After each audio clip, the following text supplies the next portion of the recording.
Hello, everyone. My name is Andrew Miang. I work in the risk management department. First of all, let me tell you that this is all new to me, so if I mess up, please forgive me. Um, but I just wanted to share with you what our department does and some of the points that I wanted to bring to your attention.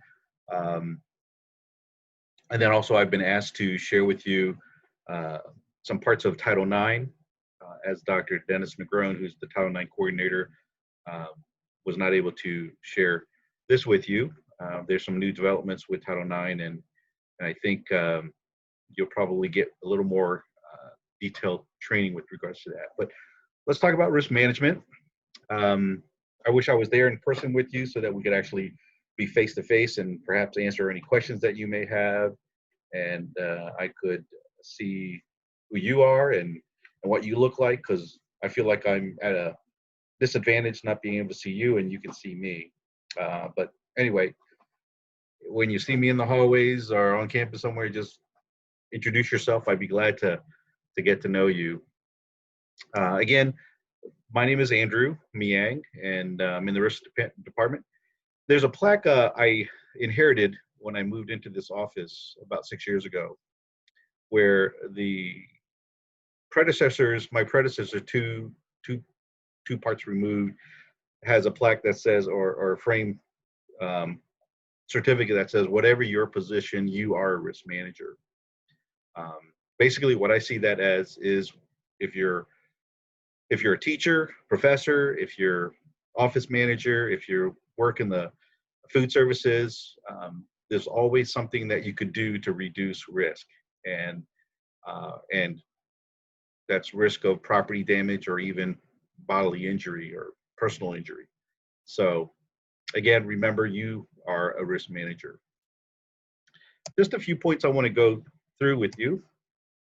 Um, as I mentioned before, our department handles the insurance and the risk control. So we do training on safety measures.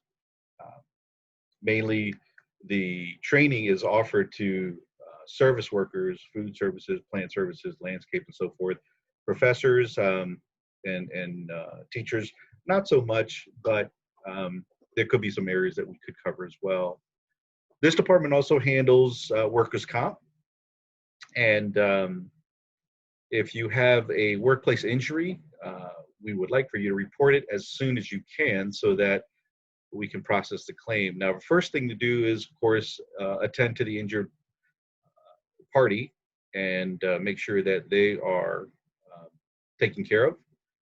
If there's any bleeding, stop the bleeding. If there's something broken, take them to the ER. But if there's something minor, we would still like for you to report it. In fact, we have the landscaping department report bee stings, ant bites, poison ivy. They just want to know because those are considered injury in the workplace. So, but yeah, it's good for us to turn around about 24 hours be, to report, which would be reflected well for our university. There are some on the website. We have uh, reporting procedures. We have forms that you need to fill out. We have also the supervisor investigation uh, forms to fill out. So, but anyway, that's those are some of the points that I'd like to bring out to you. So, our website is southern.edu/risk, and I know it sounds kind of terrible, but even our email address, risk@southern.edu, is not so good. It's probably something I need to change. But anyway, those are our point of contacts for reporting. All right. These are the areas that we cover with regards to insurance and risk control. Um, we also handle student health insurance. Southern requires that everyone who is studying on campus has health insurance that's compliant with the Affordable Care Act, and we handle that as well. Um, we also issue certificate of insurance if your department works closely or partners with a hospital or healthcare facility. they'll ask us for our certificate of insurance. If we're doing business with a vendor, we'll ask them for a certificate of insurance so that all parties are covered. Um, and there's no question with regards to responsible party and which which party would be responsible if something were to happen. All right. Um, Again, workers' comp, we would like for you to report, report, report, um, and then do it in a timely manner. We've had situations where a report was made 3 months after the incident, and of course, as you can imagine, the carrier was probably not too happy about that. Not that Southern employees would be doing this, but there's just a possible uh, consideration that it could be a fraud, so insurance fraud. And so we don't want to have that reputation.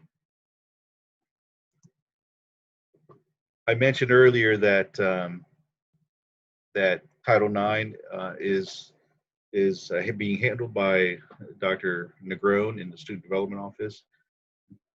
For those of you who don't know what Title IX is, it's a mandate from the Department of Education that says no person in the United States shall, on the basis of sex, be excluded from participation in, be denied the benefits of, or be subjected to discrimination under any educational program or activity receiving federal financial assistance. Basically, what that means is Southern, being an institution that receives federal funding through financial aid and so forth, um, need to comply with the Title IX mandate. So we can't discriminate. We can't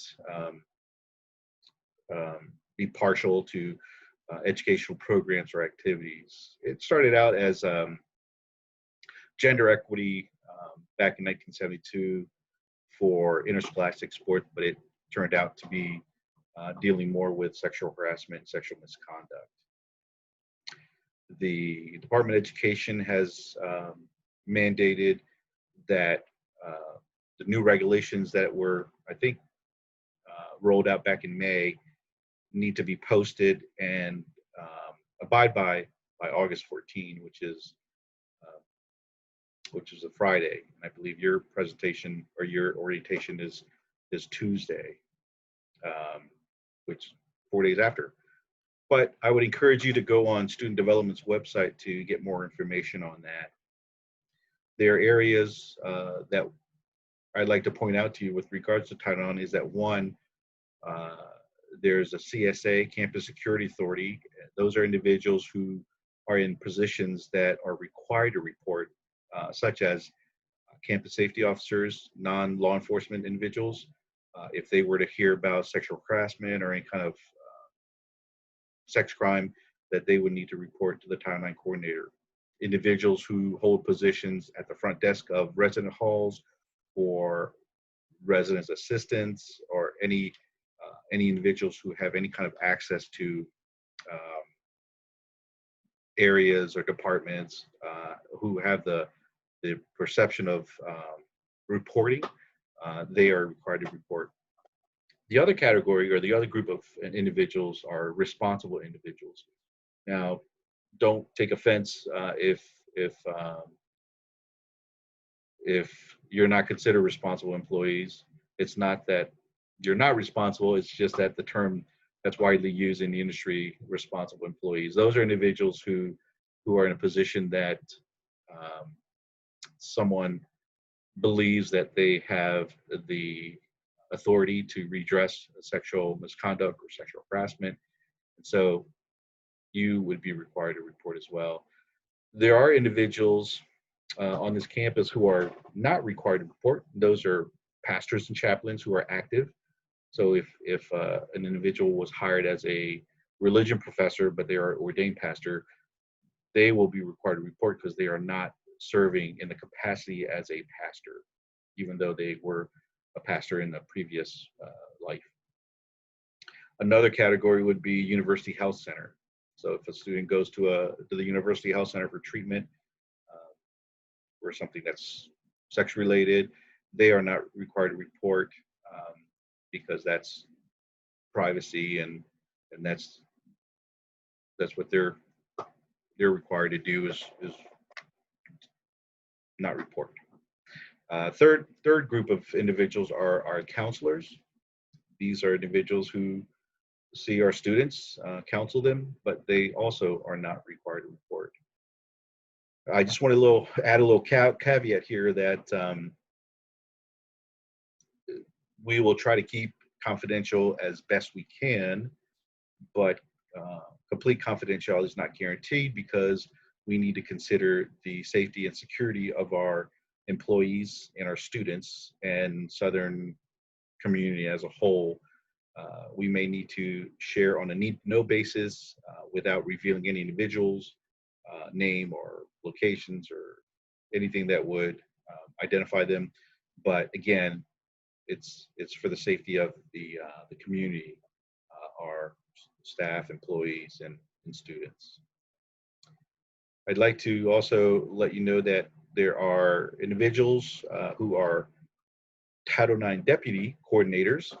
Again, Dennis Negron is the main coordinator, and then we have deputy coordinators like myself for students, Renita Moore in first year experience, who is also a deputy coordinator for students, and also Brenda Brenda Flores Lopez, HR director, who is also a coordinator for